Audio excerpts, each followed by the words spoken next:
प्रधानमंत्री नरेंद्र मोदी की अमेरिका यात्रा के दौरान राष्ट्रपति डोनाल्ड ट्रंप ने तहव्वुर राणा के प्रत्यर्पण को मंजूरी देने की घोषणा की है।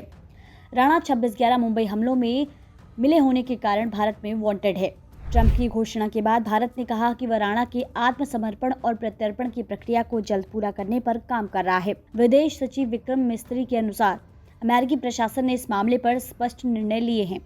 राणा को भारत लाने के बाद उसे विशेष राष्ट्रीय जांच एजेंसी की अदालत में पेश किया जाएगा। इसके बाद एनआईए पूछताछ के लिए उसकी हिरासत की मांग करेगी। भारत सरकार इस मामले को पूरी गंभीरता से ले रही है और 26/11 हमले से जुड़े अन्य पहलुओं की भी जांच करेगी। कब होगा तहव्वुर राणा का प्रत्यर्पण?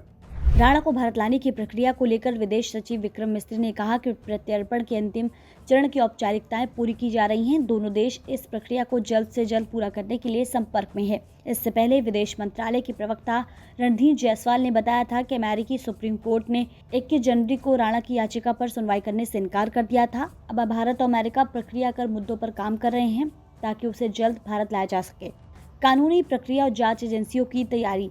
वकील और बीजेपी नेता उज्ज्वल निकम ने बताया कि तहव्वुर राणा को पहले अमेरिका से दिल्ली भेजा जाएगा। वहां राष्ट्रीय जांच एजेंसी एनआईए उसके खिलाफ केस दर्ज कर पूछताछ करेगी।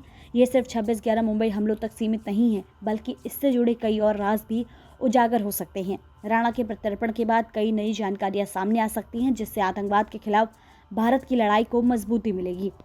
मुंबई की जेल राणा के लिए तैयार है, सीएम।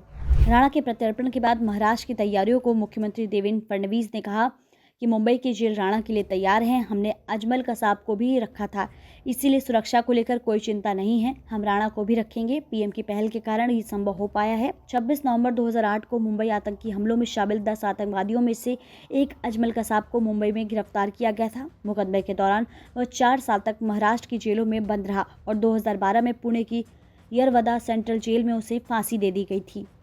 दस्तावेजी प्रक्रिया और प्रत्यर्पण की तैयारी। सूत्रों के मुताबिक प्रत्यर्पण से जुड़े कानूनी दस्तावेज और वारंट जारी किए जा चुके हैं। ये दस्तावेज अमेरिकी अधिकारियों को सौंपे गए हैं। अब जब राजनीतिक निर्णय लिया जा चुका है तो दोनों पक्ष प्रत्यर्पण की तारीख और प्रक्रिया को अंतिम रूप देने में जुटे हैं। भारतीय विदेश मंत्रालय इस संबंध में अमेरिकी प्रशासन के संपर्क में है और एनआईए की एक टीम जल्द अमेरिका का दौरा कर सकती है।